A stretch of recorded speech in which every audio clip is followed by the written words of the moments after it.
Episode 32, Discipline to Win here. Nick Subich and Nick Frazetta. Today, we're going to take you on a ride of why are wealthy people buying businesses instead of starting businesses in 2025. So, the biggest thing that I will frame to qualify us here is Nick and I have bought many different businesses Mhm. together, all shapes and sizes from cash deals to deals where we had to get financing to deals where we did a combination of bank financing plus, creative financing to where we've gotten very good at mergers and acquisitions and we've started businesses from scratch and we've purchased businesses. So I'll definitely call us people that are very experienced in this realm. So, Nick, you've seen it all now from all these different structures that we've done this, and you've been with me and we've started businesses together. In your opinion, what is the biggest advantage to buy a business rather than just start it from scratch? Definitely the baseline infrastructure, and at least the baseline of like customer or client base, because a lot of times what we've been able to find, and we were talking about this morning actually, is there's a lot of what I would call sleepy businesses out there.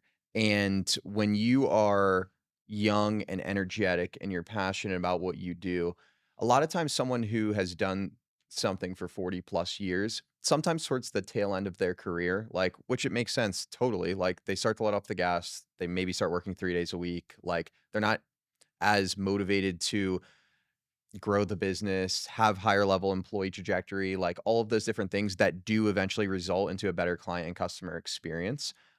So what we've been able to find is, especially with sleepy businesses in our industry or around our industry, is when you have an established business, and let's just use like round numbers, for example, let's say you have a client slash customer base of 250 people, and let's say that business, each client on an annual basis yields $1,000 a year, and that's a $250,000 business.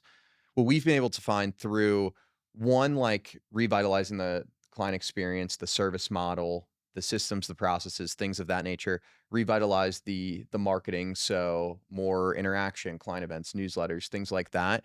You're able to take not only the per customer yield from like 1,000 to what we've seen $2,000 to $3,000, but you're also able to take that 250 people and get them to go tell 4 people each, and it becomes 1,000 people, and then you have those 1,000 that then continues to grow through your different marketing efforts. So, it's very difficult if you have, let's say, like, no experience in an industry and you're trying to start a business from scratch, like, there's too many players out there to try and do that from, like, literally 0 client base. It's at least gonna take you, like, 3, 4, 5 plus years to establish that initial client base to then get the traction of, like, really rapid growth.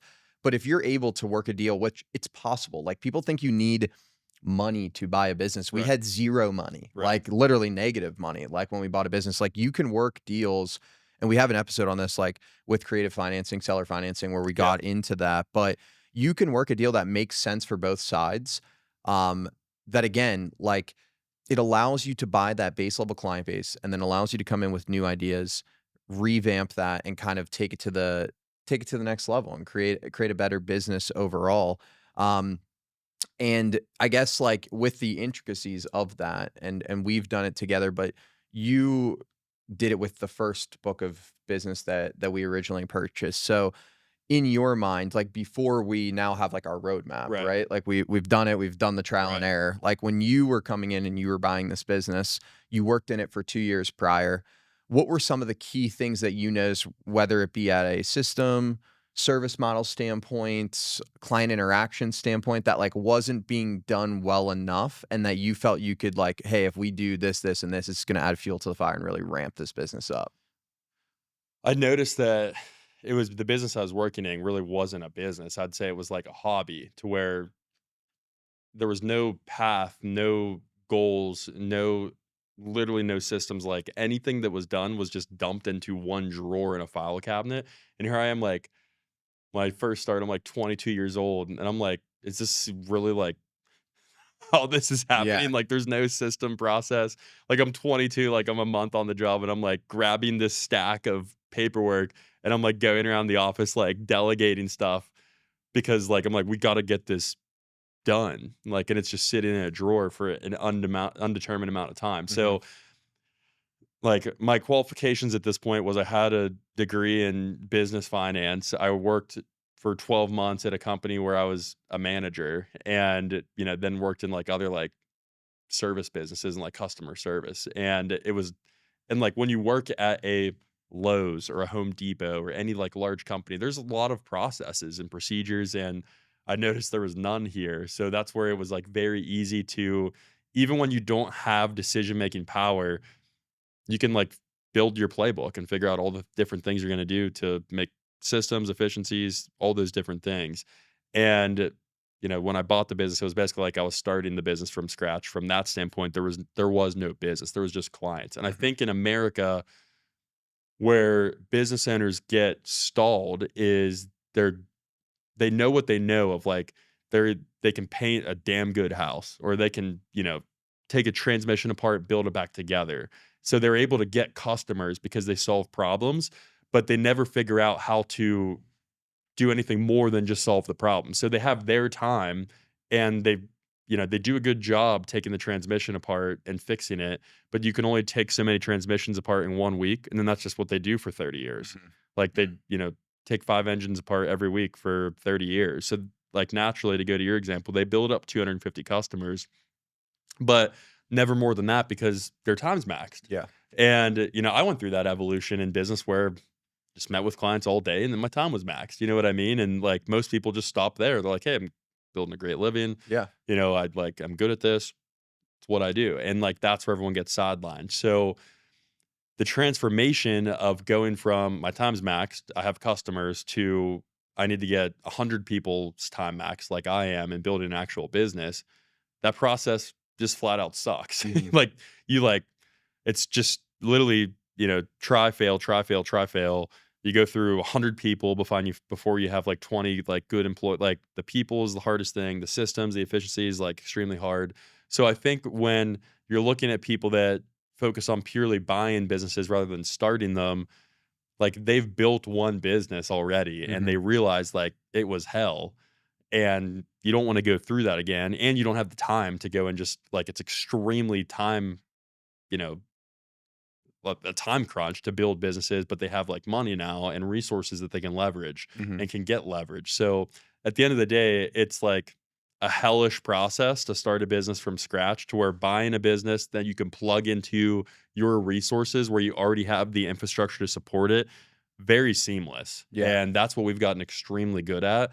And there's no reason that we can't do that in any industry we want for the rest of our lives, really. And like Yeah. that knowledge is invaluable, and I think the best way to gain it is just to do that. In whatever industry you're in, you could fix cars, detail cars, paint houses, pour concrete, walk dogs, like any service industry, you can provide resources, build an infrastructure, and then just do it for like 30 businesses. Yeah. And then like do it in another industry and another one. So all of the alpha type A, growth mind thinkers that get good at operating, that's exactly what every single one of them do is they just want to do it in every single industry. You look at Hermosi, acquisition.com, like everyone just does that because it's the biggest cheat code to accumulating more wealth Yeah. is buying businesses, optimizing them to your point, 2 or 3xing revenue because now there's actually systems in place where customers are going to love it because now they're engaged and it's a very like enjoyable, predictable process that they go through at your business now rather than just like somebody flying by the seat of their pants. Yeah.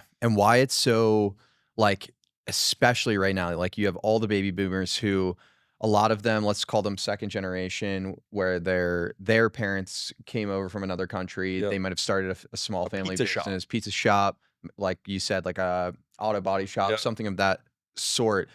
And you have a mass movement of these people into retirement. Now, what's very advantageous for like young entrepreneurs that are trying to get into these things and maybe don't have a lot of money is there is a sweet spot in that market where when you talk about like the 200,000 to even just any business sub 7 figures of revenue, the Blackstones of the world, the Aries of the like these large scale private equity firms, these KKRs, like they're not interested in those businesses yet because they're not large enough. Right. So because for them, like they're at a much larger scale. These multi-trillion dollar asset managers, like they're looking for like 8 figure, 9 figure type businesses that have recurring revenue systems in place, Institutional. institutional level Yeah. businesses that they're looking to buy, Right. which are at very high multiples. But there's not a lot of players in what I would call the lower market game. There's players in the mid market, but the small market, there's not a lot of players. So it's a massive opportunity if you're looking to get into like, hey, I want to, let's say like I started this, and we'll just keep using the example of like auto body shop. And Mhm. like, let's say you run a really good auto body shop, you make $250,000 a year, but like you have learned that you're maxed and you're like, okay, like I feel though that like I run a really lean, profitable, great business. I do things a little bit differently that creates an awesome client experience. Like I want to go do this at scale. Yep. Like if you go around to the other auto body shops around you, I can guarantee that you're going to find a lot of guys who are 60 plus years old. They have reached their standpoint of like, hey, I don't want to do this anymore. And to be completely honest, like they know that no one's going to come in and give them, let's say, a 5x multiple and give them cash up front. Like they know that's not realistic. But what Right. they do know is realistic is you create some type of seller finance offer where you're like, hey, how much money were you making net, let's say, from your auto body shop? And they're like, $10,000 a month. And you're like, okay, I'll give you $10,000 a month for the next 5 years as an earnout.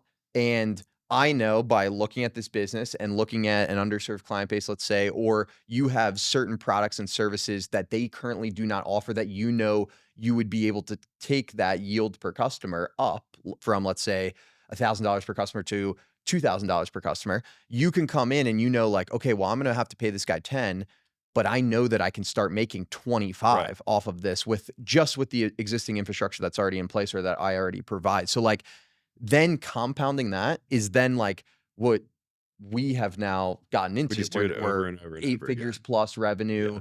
We've bought and merged with um, I think at this point almost 10 different businesses that we've done in various industries. And now like we're starting to get into where like not that again, like we won't go look at a good $300,000 business, but like now we're getting into the businesses that are doing 7 figures in revenue and we're conglomerating there because ultimately the goal in this game long term is you have those very large scale conglomerators in the private equity space that have deep pockets that are looking for consistent revenue streams, Right. built out infrastructure, all of those different things. And they want to come in and either minority purchase you or completely buy you out. So that small market though is like really a niche and it's a massive opportunity. And I think like what would be nice for people to hear is kind of along the lines of how you structured the first earnout deal because you obviously had no money Right. and areas that you identified within that business that you knew based on the amount that you were going to have to pay the seller where you can be like, hey, I know that like I'm going to be able to make like a lot more money than that. I think talking through that process like would be very helpful for For everyone. sure. Like every time I approach any deal, and I even did it the very first deal I ever did that got all this started was like if you don't approach the deal from an adversarial viewpoint, if you approach from a lens of to get this to close, I'm going to find out a way to make this a win for the seller and a win for us. Like you'll A, never get a bad reputation, and B, like most likely you're going to be able to find some common ground where it works for everybody. Like I think when you get to the Blackstone or like, the JP, like the largest aggregators in the world, at that point you have wiggle room to just be like, this is our deal, take it or leave it, take it or leave it. But when you're starting off, if you just try to be cutthroat and it's just like my way or the highway, you're not going to close anything. Yeah. And I think that's why people never get deals done. Everyone talks about wanting to do like everybody talks Yeah. about wanting to do deals. Nobody ever does them because in their mind they're just coming in like, well, I only pay this multiple or like Yeah.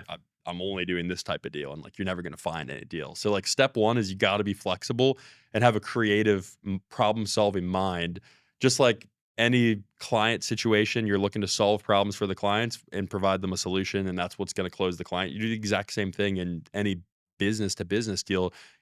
That seller is going to have problems and constraints in their life, and you got to be able to solve those, and you solve the deal. It's like solving just one large problem, basically. But in the very first deal I did, the seller wanted to get a valuation of the business and to arrive at the number which we agreed would be fair. To where if you can't agree on price, you're probably never bad off just going and getting a third party valuation. So we got a number, and then I was naive enough to think I was going to be able to get a loan for that number. So I applied for a bank loan, and then they're like, "Hey, you have like a 500 credit score. Like we're not lending you like $10." So then I was like, "Hey, what do I do? Is this gonna fall apart?" And that's when I got introduced to the, seller financing aspect of, you can just sign a promissory note, a promise to pay. So in this case, um, the seller was just looking for, consistent income to carry them, for the first 5 years of retirement. So we did until like which gave their investments and things like that more time to grow. So it was $11,658.19. Never forget that number the rest of my life. You probably memorize Yeah. that number too. Of That's how much the monthly payment was for 5 years, which we just got done paying like two Yep. months ago.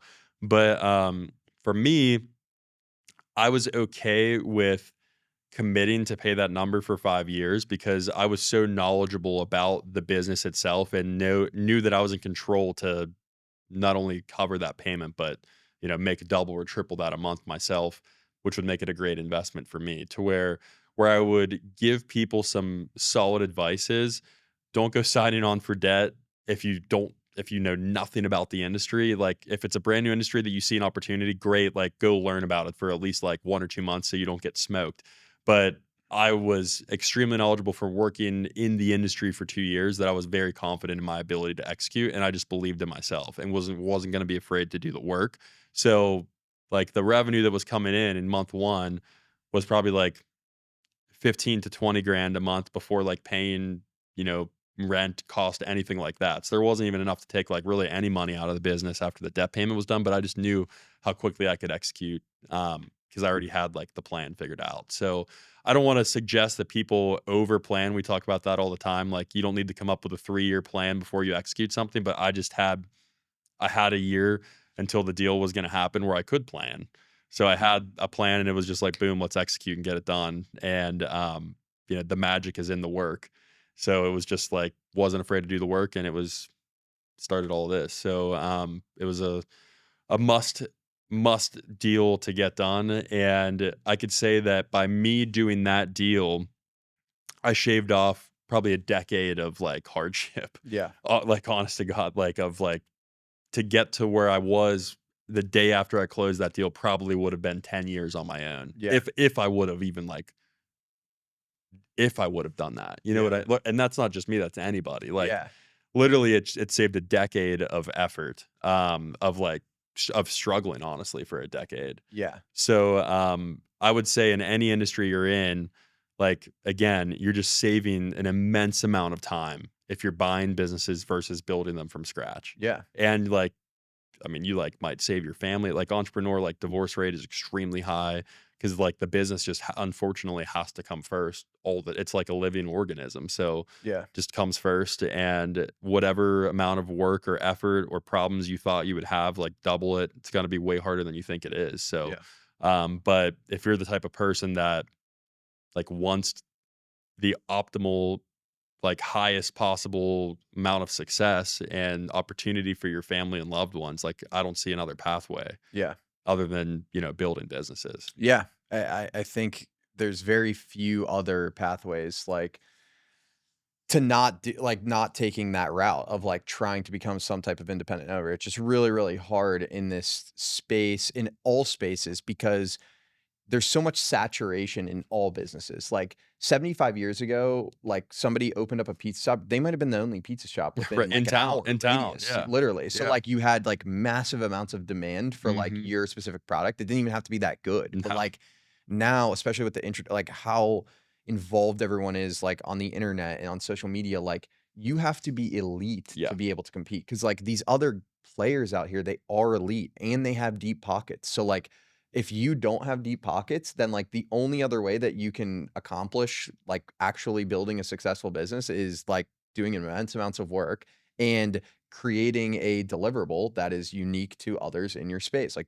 it's literally the only two ways that you're able to do it because like even us now, like you can't we can't shell out the money that these KKRs and these Right. Blackstones have. They have unlimited money. So you have to again know your niche, know your market, pick something that especially your first one. Like I think we're in a space now where we've we've done a lot of deals. We understand it. Like Couple haven't worked out too. a couple definitely haven't worked out, and we've been able to translate that to like we're not real estate professionals, but we've been able to translate some to real estate. We've been able to translate to some other Right. industries that we've purchased in. But like your first one that you do, definitely work in the industry before you think like, oh, I'm just gonna go Right. like buy someone's business. Right. Like if you've never done HVAC before, like don't go buy an You'll HVAC probably get business. your ass Like handed you're to gonna you. get your Yeah. ass kicked. Like Yeah. someone who's been doing HVAC for 20 years and Yeah. who does this, like they're going to run you over. Yeah. So even if it's like I have a friend who he started a lot of pest control businesses, and he now has like 40 locations, and he worked in like he started working Right. as like a like one of the dudes who Yep. actually did pest control, and then like you understand like how the business works. You understand like, okay, how do we make money? Like how do we maximize like customer conversion? How are we growing marketing wise? And then like you'll eventually piece those together, and then you'll be able to identify with, let's say, like another or the business you even work for is like, hey, this person's looking to get out. There's so much room for us to like develop, create a better experience, market, all these different things.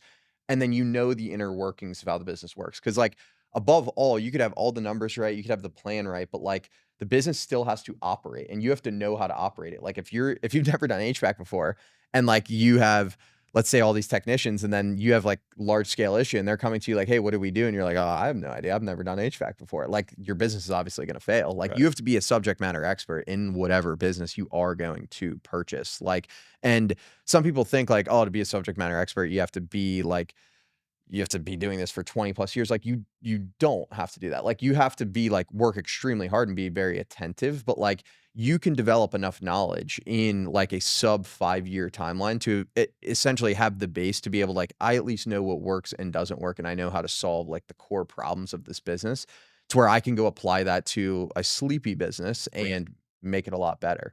Um so yeah, that's what I would say. Like people looking to get into the space, definitely just don't go into like a random industry and try to buy a business. But like if you're working in a specific industry and maybe it always comes from like mutual friends, somebody that you know, somebody Yep. you hear like, hey, this person's looking to get out. Right.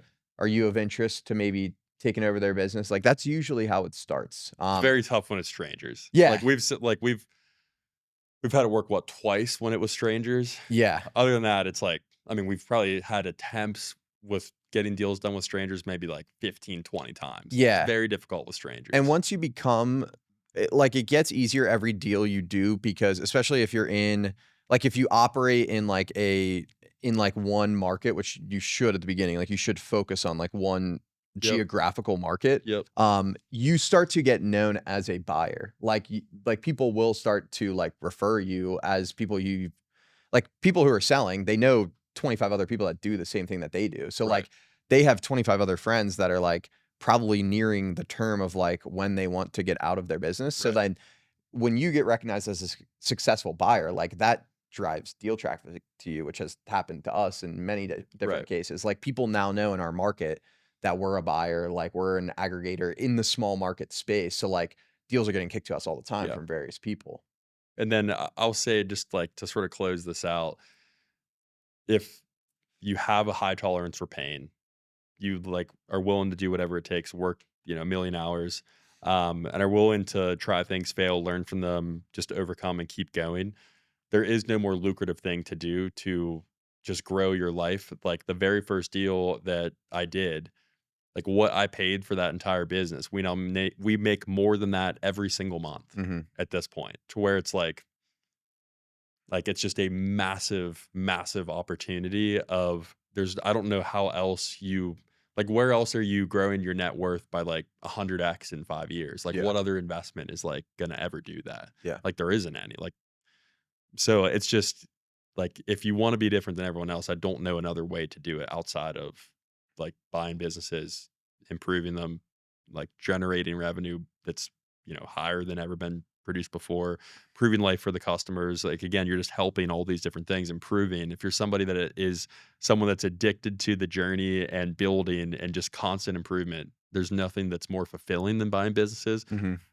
So yeah, we were just talking with someone today. They're talking about being a deal junkie. Like I'm the same Yeah. way. Like I just love every aspect of the deal. It's just one large problem you got to try to figure out to solve. It's just one big Rubik's cube, and just when you think you've got it figured out, something pops up, and then you got to solve that problem, and Mhm. then like you're just going problem to problem. But then they're like the day everything closes and is signed, is a fantastic feeling. And then like usually like you feel good for a day, but the next day then you're like, all right, like what are we like Yeah. what are we doing next? So, um, yeah, it's been like a hell of a ride for just the 5 years that we've been doing this. And, I don't see a period of my life where I won't be involved in doing this in some way or fashion. Mhm. Like we'd be crazy not to, Yep. especially at least for the next like 20 to 30 years with how young we are. Yeah. But, yeah, that's definitely why the wealthy are buying businesses, not building them. And I think that the next decade is the golden era It of is. merger and acquisition activity. So if you have time and the ability to output at a massive level, just go out there and get after it. Yeah. Totally. And if you want ever need like have deals that you want to run by us that you don't know how to attack, or you might need help with the deal, like run the deals by us for sure. Yeah. Like we love this. So DM us with any deals that you might want to like talk about or run through or like partner on. Like we're all about that. Any industry. And then other than that, like follow, subscribe, Discipline to Win on YouTube, Instagram, TikTok. Merch coming out Yeah, too. yeah, the merch is just coming out, so Yeah, a stay lot of tuned merch for all coming that. out. So that'll Yeah, be on the horizon. But yeah. Till next time, stay disciplined.